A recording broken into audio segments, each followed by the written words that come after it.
everybody, it's Felisa, and today is another entry in a video a day in May. And I actually was watching a documentary or listening to it earlier, and it was kind of. I watch documentaries all the time, so don't judge me. I watch documentaries on stuff that probably I need counseling to overcome because all this stuff is based on true stories or at least exploration of things that are supposedly true.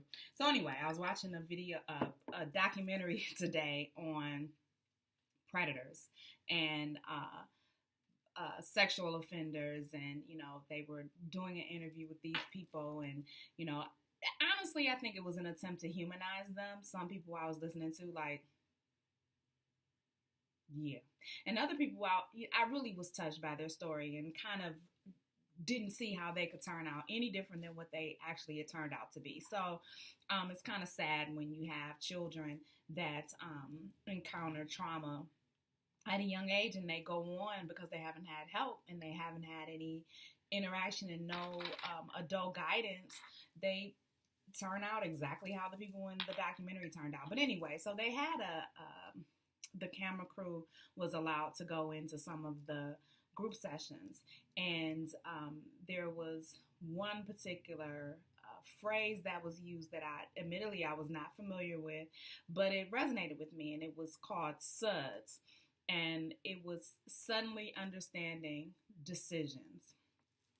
And I thought, and of course, I'm thinking about that, and that's kind of twirling around in my mind, and I'm ruminating on it, and I'm thinking, that's actually a practicality that everyone needs to understand, whether you call it an epiphany or, your eyes were opened, or, it just hit you, it was a lightning bolt. It's all the same thing. So you become aware of certain things that are going on. But more than that, at that particular time when that happens, you should have insight into your behavior, insight into what led you to this point, insight into why you keep making the decisions that you make.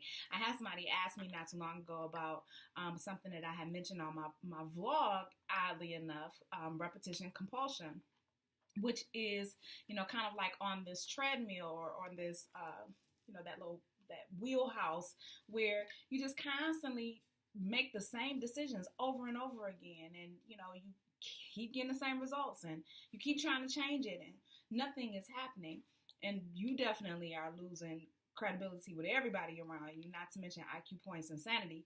But the reason that we do that is because we don't have insight into our own behavior, number one. Number two, we think that we can change the outcome and somehow going to work out differently for us if we do it. Kind of like, y'all ever seen Pet Cemetery, which had to have been like the craziest, dumbest decision making ever I have seen in a horror picture. Now, I've seen some dumb decision making, but that one really took the cake. It seemed like once that cat came back, you don't go up there and be burying stuff thinking that you just gonna do, and they told you don't go up there, but you took your little stuff up there anyway, and now the cat running around and your little boy running around, and then your wife came back as a cannibal. It just was just too much. But anyway, and I love me some Stephen King, so shout out to him. But so that would be a prime example of repetition compulsion, because he just refused to learn. He didn't want to learn because he needed so desperately for that to turn out differently for him. He needed so desperately for it to end in a better space. He needed it desperately to not be what it was, and he couldn't make that happen. When his little boy died, he was so devastated, and he thought that would help, and the little boy came back just all demonic. And when the wife died, it was just the same thing. And so he constantly tried to undo what had already been done, but he was expecting the same different results by doing the same behavior, which is what a lot of us do when we continuously, like I said, get on this wheelhouse where we're applying the same kind of effort. Oh, I'm going to do it differently over here. I'm just going to be this kind of person, and I'm going to do that.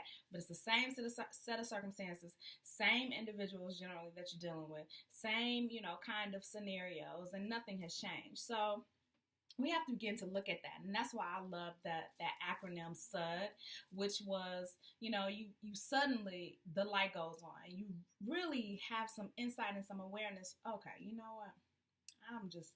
That's not working out for me. it might work out for other people, but it's just not working out for me.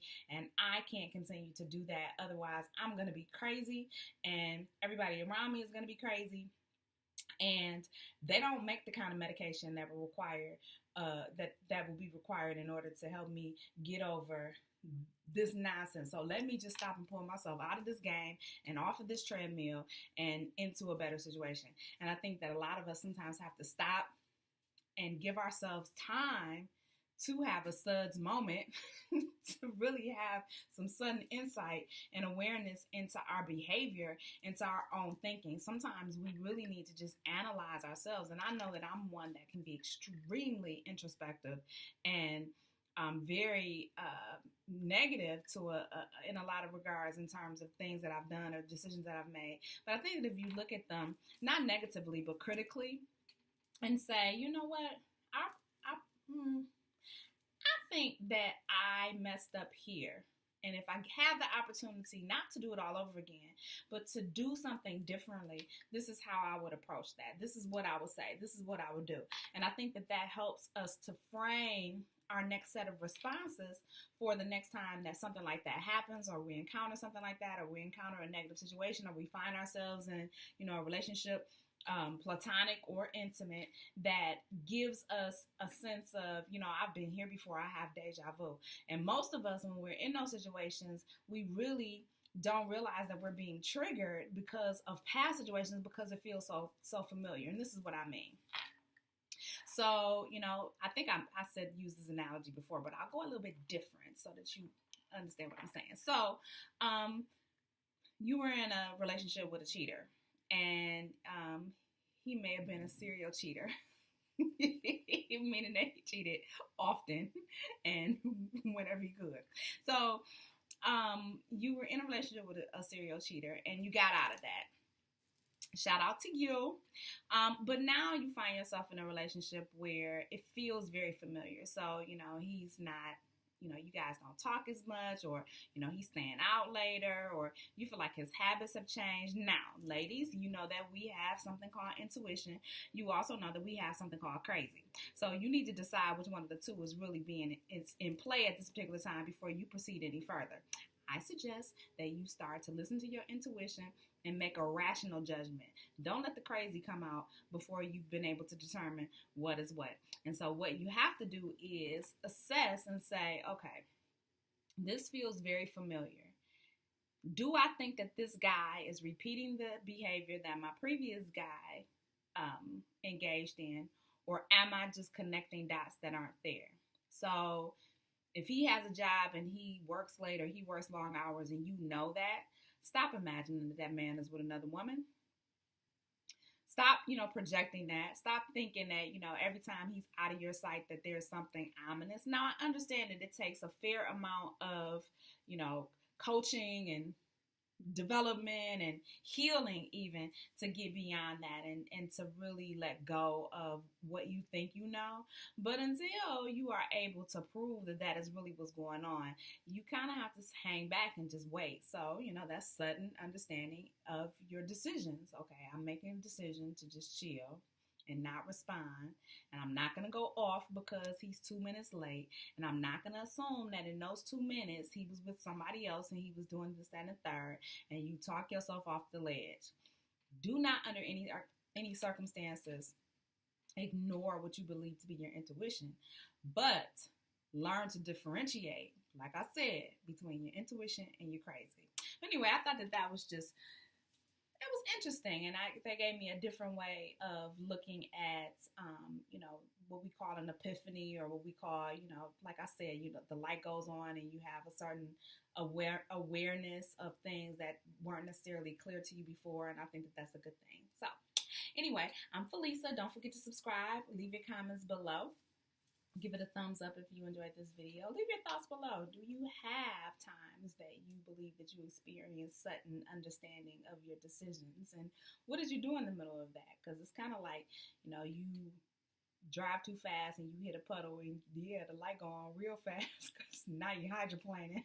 And it's kind of late to make any other decisions. But aside from that, in life, where have you hydroplaned and you found yourself? And in the middle of that airborne moment, what conclusion did you come to? And how did you do things differently? Let other people learn from your experiences and, maybe sometimes your mistakes. Anyway, I will catch y'all later on. Love you. Bye.